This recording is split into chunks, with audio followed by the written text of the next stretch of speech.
அண்ணன் சீமானுடைய பேச்சை கேட்டு மிகப்பெரிய அளவில் சிந்தனைகளுக்கு மிகப்பெரிய ஒரு மாற்றம், அதுவும் வளர்ந்து வரும் பிள்ளைகளுக்கு அது மிகப்பெரிய ஒரு எழுச்சி, தன்னுடைய வாழ்க்கைக்கும் தன்னுடைய வாழ்வாதாரத்துக்கும் நல்ல திட்டமிட்டு இந்த செய்முறைகளை எல்லாம் உங்க முன்னில எடுத்து அப்படி வைக்கிறார். வெளியில இருக்கக்கூடிய பிள்ளைங்களுக்கெல்லாம் அது மிகப்பெரிய அளவில் உதவியாக இருக்கிறது. அவங்களுடைய ஏதோ ஒரு தேவைகளுக்காகவோ இல்ல அவங்களுடைய பணிகளுக்காகவோ ஏதோ ஒன்று அவருடைய பேச்சால் வளர்ந்து வரக்கூடிய பிள்ளைகளுக்கெல்லாம் அவ்வளவு பெரிய ஒரு மாற்றம் நடக்கிற போது தமிழகத்திலே இருந்து வரக்கூடிய மக்களாகிய உங்களுக்கு சேவைகளை செய்வதற்கு திட்டங்களை எல்லாம் அப்படி தீட்டி வச்சுக்கிட்டு அப்படி நிக்கிறாரு. அவருடைய அந்த கொள்கைப்பாடுகளை பாருங்க, அவருடைய அந்த ஐடியாலஜி தத்துவங்களை கவனிங்க. இந்த மேமேஸ் எல்லாம் பண்றாங்கல்ல, அவர் சொல்லக்கூடிய அந்த ஒரே ஒரு விஷயத்துக்கு மட்டும் சொல்றேன், அதை வச்சு உங்களால ஏதாச்சும் மேமேஸ் செய்ய முடியுமான்னு பாருங்க. தமிழ்நாட்டை தமிழர் ஆள வேண்டும். இதுக்கு முரண்பாடாக எதிர்ச்சொல்லாக ஏதாச்சும் பண்ண முடிஞ்சா பாருங்க. பாருங்க, நீங்க நிறைய புத்தகத்தை பார்த்திருப்பீங்க, படிச்சிருப்பீங்க. ஆனா இந்த புத்தகங்கள் எல்லாம் சேர்ந்து ஒரு மனிதனை உருவாக்க முடியும் நினைக்கிறீங்க? முடியும்.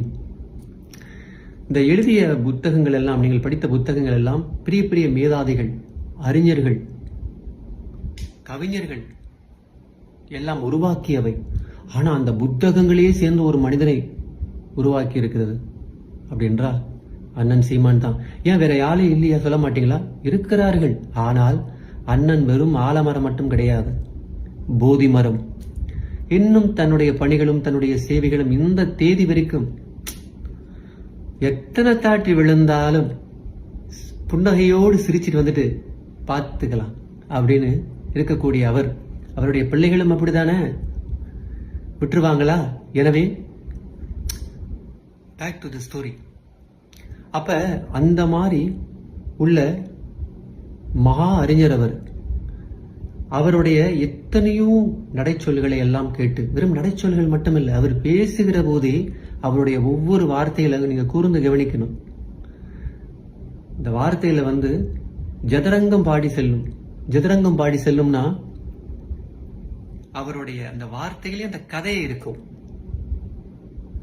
நடந்தது, நடக்க போறது, இனி நடந்து முடிக்க வேண்டியது, அப்படி இருக்கும். இந்த மாதிரி உள்ள ஒரு மனிதர்களை, இந்த வேளாண்மைகளை பத்தி பேசக்கூடிய உள்ள இடங்களை பாருங்க.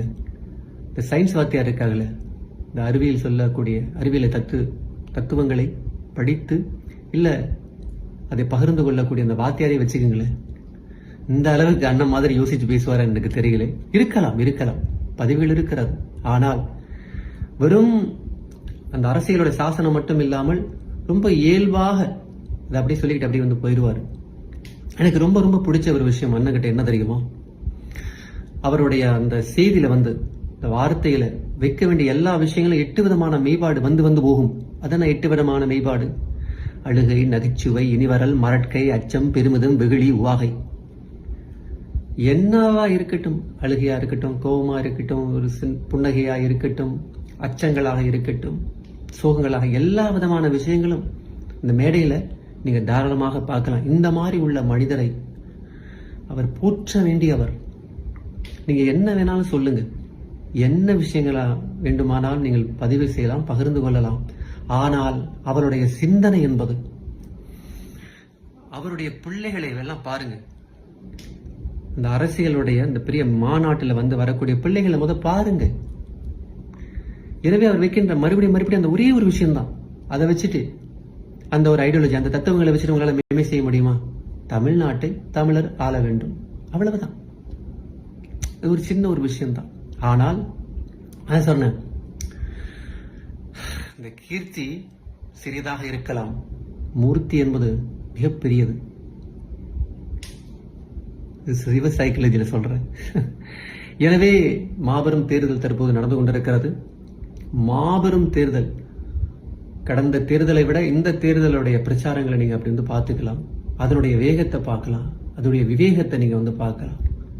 யார் இந்த தலைவர்களிலே ஒரு பெரிய இடத்துல இருக்கக்கூடியவர்கள், மக்களோட மக்களாக, மக்களுக்கான உள்ள பணிகளாக, சும்மா அப்படி போஸ்ட் கொடுத்துட்டு மட்டும் போகாம, சும்மா வார்த்தையால மட்டும் அப்படி பேசிட்டு போகாம, எதற்கு, என்ன காரணம், எதனால், எல்லாவற்றையுமே தனித்தனியாக பிரிச்சு பேசக்கூடிய அவர் மட்டுமல்ல, அவருடைய பிள்ளைகளும் அப்படிதான்.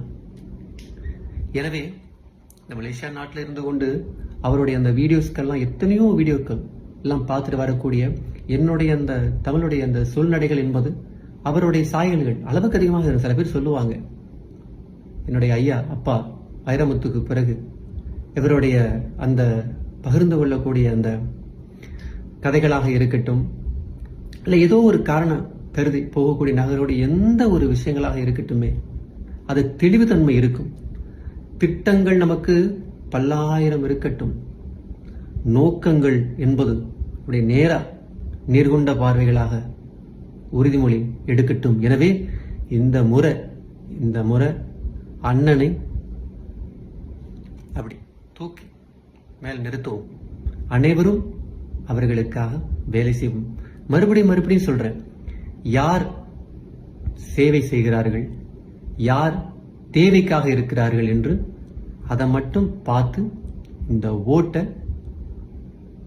உங்களுடைய இந்த உரிமைகளை சரியான மனிதர்களுக்கு இந்த முறை விட்டுறாதீங்க. உங்களுக்கு மாற்றம் வேண்டுமானால் அண்ணனோட அரசியலை பாருங்க. மாற்றம், மக்களுக்கான உள்ள மாற்றம், அதனுடைய கொள்கைப்பாடு, அதனுடைய திட்டங்கள், தொலைநோக்கு பார்வை, சிந்தனை எதுவாக இருக்கட்டும், எல்லாவற்றையுமே